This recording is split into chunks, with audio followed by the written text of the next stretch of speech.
Greetings, this is Pillar Nexus, the Ancient Gladiator.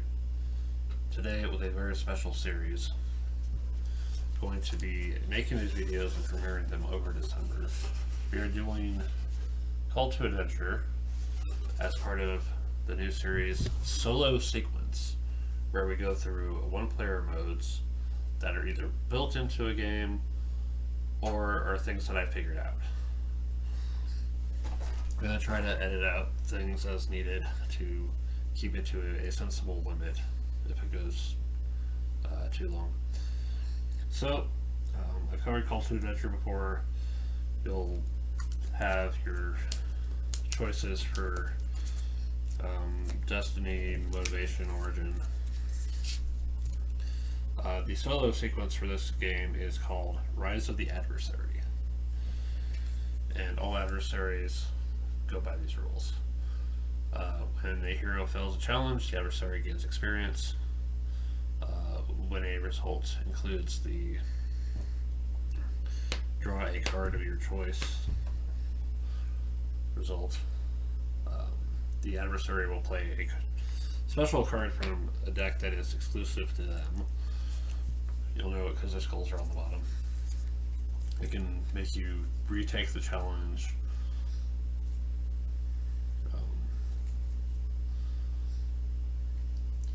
or anything else.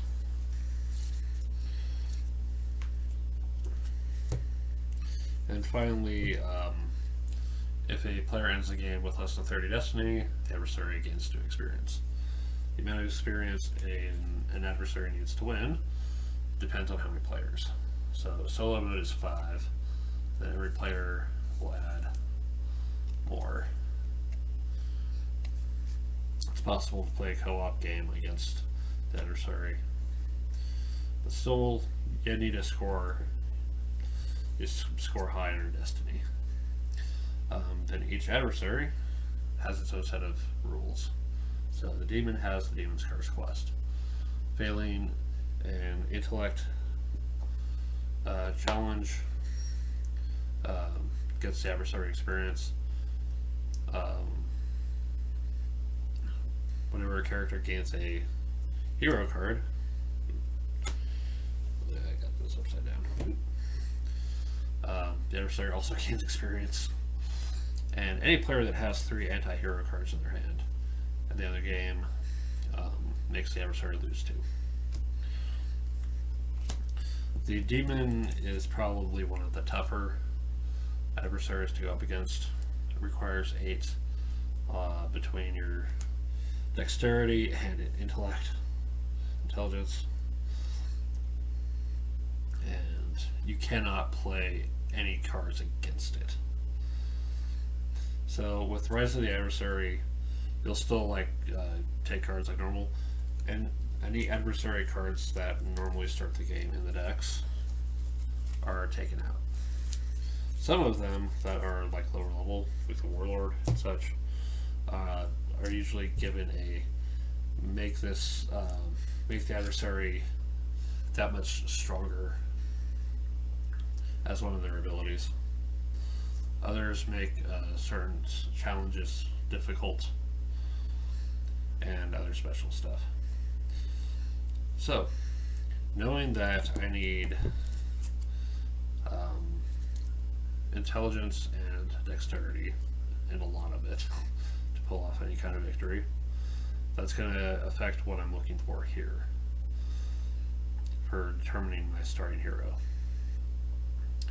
And since story icons do matter because I gotta have my destiny high enough, I probably want to look for stuff like that. The divinity symbol. So, building my character, I've got either Settler or Squire. I probably want to have more intelligence or dexterity. What do I want to do? Because I'm going to need both, and sadly I can't have both from this. But I think if I go with Settler, that at least covers the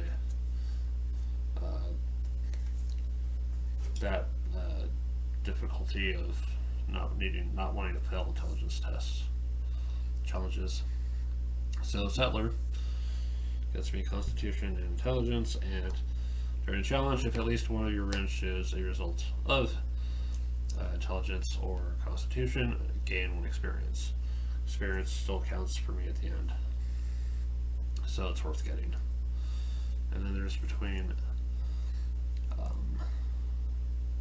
trained by a master or chosen by the light.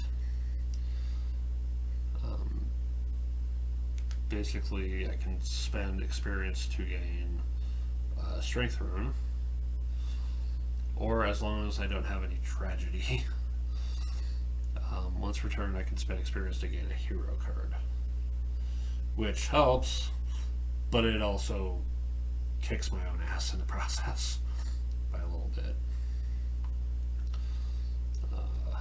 Do I go for the story icon and a card that I really shouldn't be using? Or do I go without the story icon and be able to dip my toes into runes I don't have immediate access to? Let's go with Trained by a Master for now. We'll find other sources of that story icon. Now, normally, you would keep your motivation face down, but since I'm playing solo anyway, might as well just keep it face up. So it's between Hand of Vengeance or Force of Darkness. Apparently, going after the demon is making me bitter somehow. The question is, how bitter do I want to be?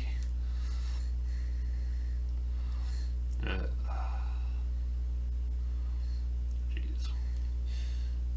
We will take Hand of Vengeance. So at the end of the game, gain 1 tragedy for each dexterity or constitution, and 1 tragedy for each tragic card in my story. Alright. So I pretty much hold on to the runes here, since I don't need to worry about passing them around. And then we go ahead and you'll have the top 4. And then we just proceed through the game as normal. Clear. So only game is we have Constitution or spend experience, if I want to take that one.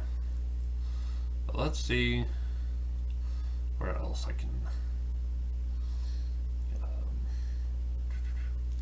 Like, I'm thinking,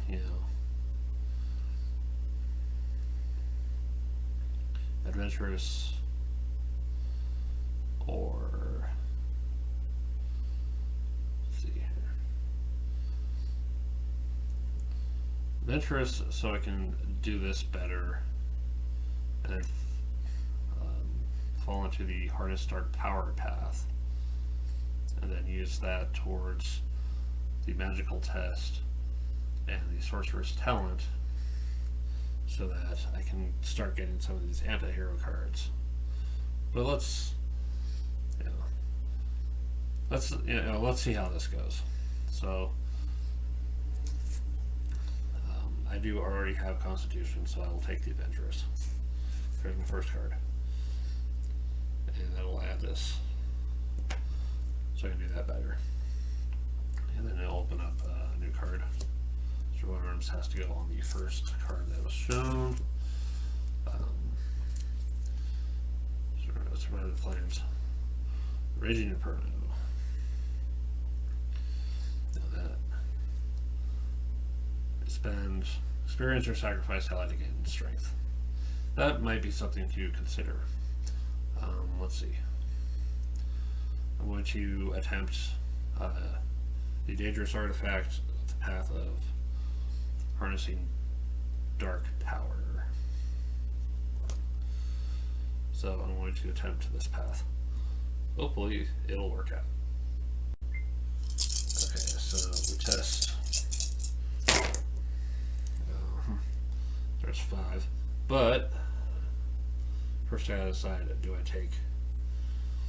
I will take the anti-hero card for myself. I get Faithful Choice. So I'm going to be holding on to that. And then the adversary gets to pull this shit. It's still here. Play this as another hero is attempting a challenge. They must choose another challenge or trade instead. So I have to do something else. Well, that kind of sucks. If nothing else, we can try. Where can I put my constitution to the test? Or I've also got... Oh, you know what I forgot to start with? You still start with a hero card. Anyway. And it does not give the demon anything. So I should probably have that available. Alright. So let's look at what I can do. There's... narrow escape or fateful choice. I want to put my constitution to use on Region Inferno, and we'll go for Heal the Wounded.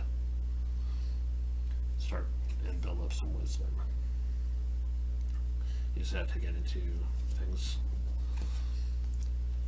And then, because actually I should probably hold on to Narrow Escape until the end. But so without intelligence, I'm going to need a 4. There we go.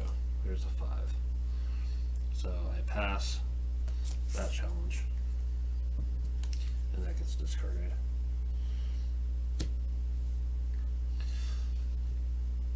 And now I have access to wisdom. It'll have a little bit of triumph in my story, which goes against what I need for Hand of Vengeance, but without. So we'll have that. And I'll place that, and now I gotta think about this. Good.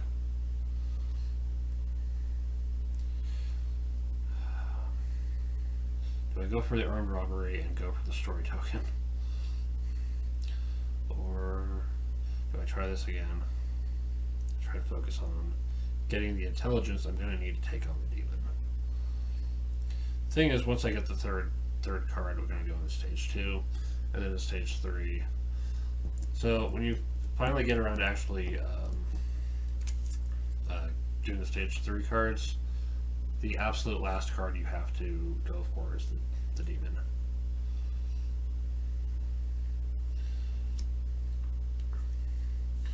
Yeah.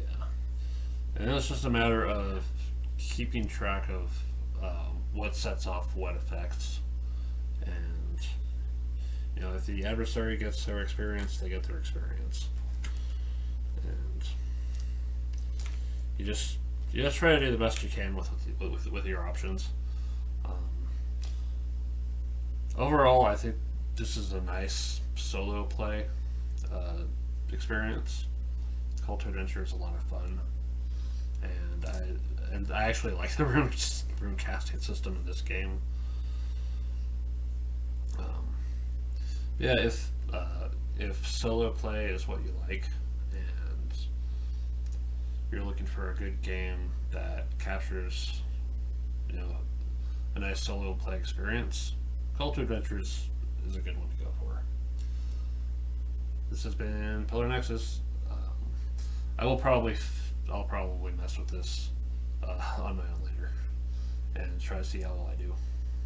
We'll let you know in the comments. Thank you very much for watching. I'll see you next time.